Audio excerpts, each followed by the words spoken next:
What was your oh shit my life is over my parents are gonna kill me moment you had as a child teen? For a month I kept taking the internet cord from my parents' room and running it to the living room, plugging it in the TV box. I was washing the dishes when my dad started reading out the porn titles on the bill. Bro, I got you beat. My 14-year-old ass came skipping into the computer room happy as a clam one night to see my father staring at the erotic sex story I had written about my religion teacher yet. I basically yipped in fear and went white, and he looked around at me and promptly lost his fucking shit laughing. I ran away to my room as fast as I could and hid in my bed until the next day. I was terrified that he was gonna tell my mom and super embarrassed. That was 10 years ago and he's never mentioned it again. I was 17. Drove my girlfriend home from school. We ended up in the shower together. Just as we turned off the water and she was stepping out, we hear her dad open the front door of the house. Of course my truck is in the driveway so he knows I'm there, but I'm nowhere else in the house obviously. My short life flashed before my eyes. He came stomping down the hallway and banged on the bathroom door. My girlfriend, wrapped in a towel, answered the door and lied her ass off. Spanks is down the street at one of our friend's house. I told him I'd call when I was out of the shower. Meanwhile, I'm standing frozen and shriveled in the shower behind the curtain preparing to meet the hereafter. Married that girl. Been together 26 years. Edit. Obligatory gold thanks. LOL this blew up. I also replied to a few questions below, including how I got out of the predicament. Also, my wife is a preacher's kid. Her dad was one of my 2 pastors growing up. I had something similar happen when I was 15. My parents were going out for the night so this seemed to be the perfect opportunity for my boyfriend and my virgin self to do it. We were in the family room, naked and getting ready to go upstairs to my room when we heard the garage door open. 2 people never moved so fast. We grabbed our clothes and flew upstairs. We sat in my room like shit. Now what I decided to get dressed and go down to nonchalantly find out what happened. My dad was getting a migraine so they came home early. My BF was 15 too so there wasn't a car involved to give us away. He lived in the same development a few blocks away. He walked to my house. My parents went to bed. So once we were sure imminent death was not upon us we picked up where we left off. I wouldn't change a thing about that night. It was so amazing and special. The sneakiness of it all added another dimension. Unfortunately, my BF had to jump out my bedroom window to leave. Our dog took a hard no on him leaving the conventional way. LOL but he was able to get onto the portico over the front door then jump off that. My teen sex experience was always somewhat lucky. Her dad worked nights so we would do stuff in her room at around lunchtime. I don't know if he ever suspected but sometimes he'd go to the kitchen and I'd pop out, shake his hand and say good to see you. Pro tip if you're screwing someone's daughter at least always be respectful and look the parents in the eyes while shaking their hands. Say good morning, afternoon, etc. NRS. Insert name. With a bit of confidence. It'll go a long ways. When I was 6, I spilled grape juice on the tan carpet in the living room. I put a pillow over it, laid on the pillow, and vowed that I would stay there the rest of my life so my parents would never find out. I lasted about 45 minutes. My mom was more upset that I got grape juice on the pillow, rather than the carpet. When I was 28 I spilled a gallon of house paint on my basement carpet. We put a rug over it. You had a solid plan. I have 3 elder brothers. The 2 oldest put the youngest one's head through the wall. They tried to plaster it and it looked horrible so they put a poster over it. The 2 eldest told the youngest shh don't tell mom it's a surprise for her. Mom gets home from work. Youngest screams mom, we have a surprise for you.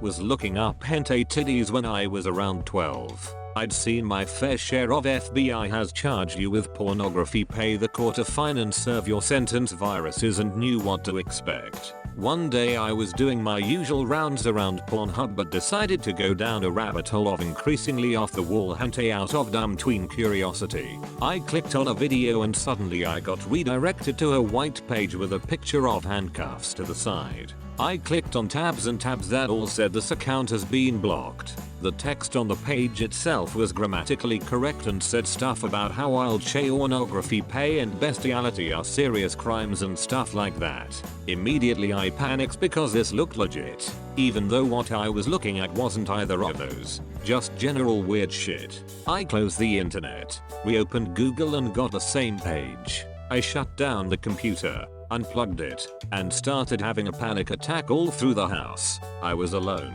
Started concocting a plan to deal with the police if they showed up at my house. Even thought of going out the way of suicide by cop when they showed up to arrest me, and planned out a letter to my parents explaining that I wasn't a pervert and that I was sorry.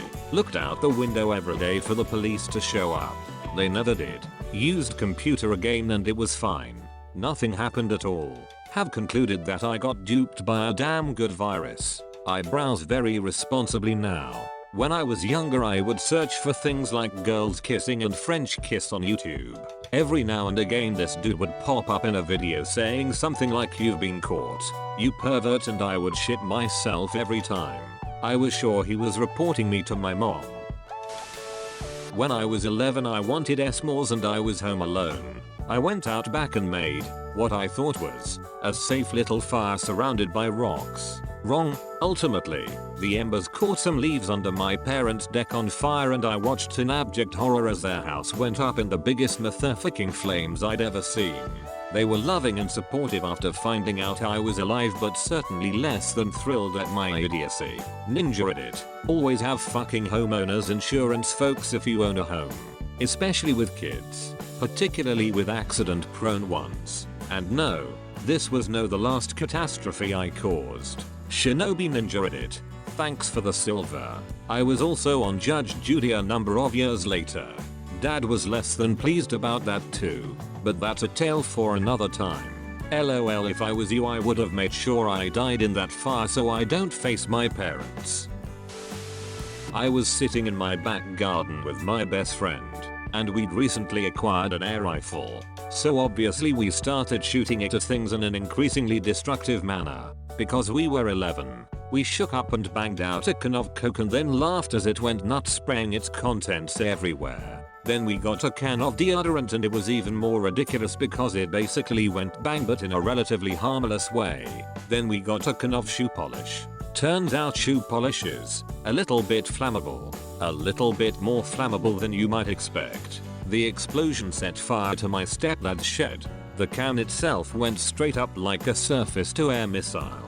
Armed police arrived shortly afterwards. At the time I lived in reasonably central London, and this was in 1991, which just happened to be slap bang in the middle of the biggest ever spate of IRA terrorist attacks on the city, and a couple of months after some IRA members had driven a motorboat up the Thames and fired mortar shells at the actual fucking Houses of Parliament. The bollocking we got from the police was extreme, but it was nothing compared to the look in my mother's eyes the whole time it was going on. Because my friend and I knew that it was when the police left that things were going to get very bad indeed.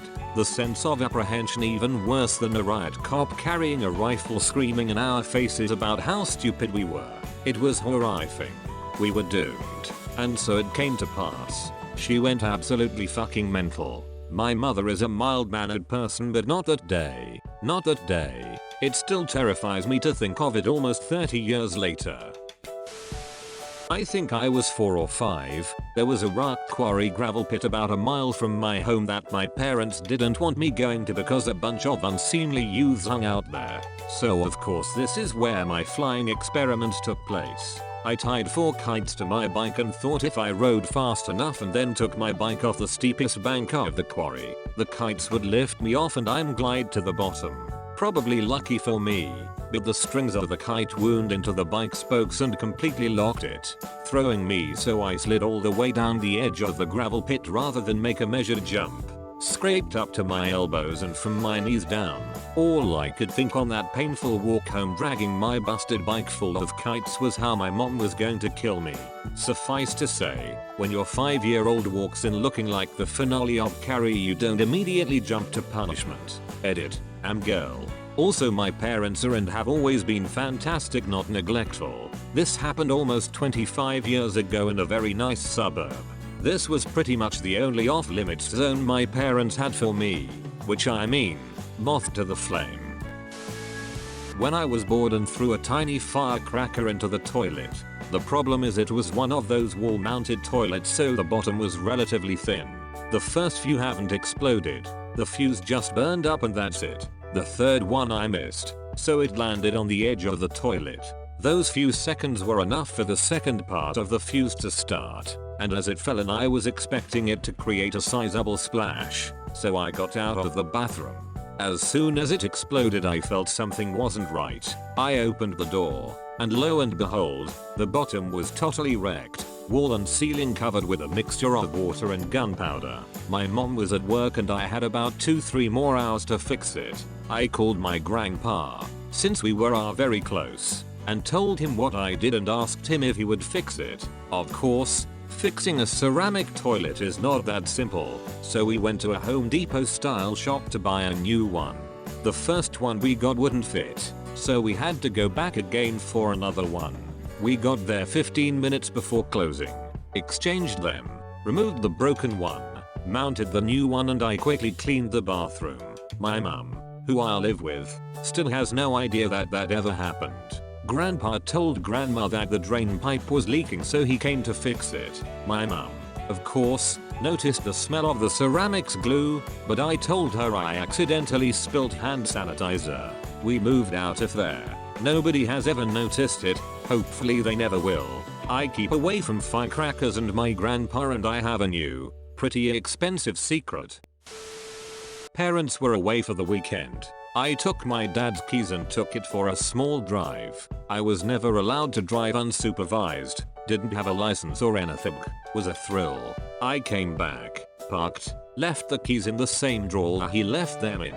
Monday arrives. I come back from school and my dad asks me to come look at the car. With a death glare, I had forgot to pull the seat back after adjusting them for my 14-year-old legs. My dad took me out to the middle of nowhere to teach me how to drive when I was 11. He got out of the car to take a pee and he put the car in neutral. Dumbass me started trying to figure out how to put the car into first gear. I don't really even remember how I did it, but I managed to put the car in second gear. I was going to hit the brake, and when my dad got in I was going to start driving again. I thought this would be a pleasant surprise for some reason. The car started going forwards a bit, so I hit what I thought was the brake. I hit the gas and the car quickly jerked forward. I started screaming and I didn't know what to do. I was panicking as the car went down a hill. I pressed the brake after a good 10 seconds of thinking I was about to die. The car stopped and my head hit the steering wheel. My dad ran up, got in the passenger seat and started laughing. I did not think it was very funny at the time.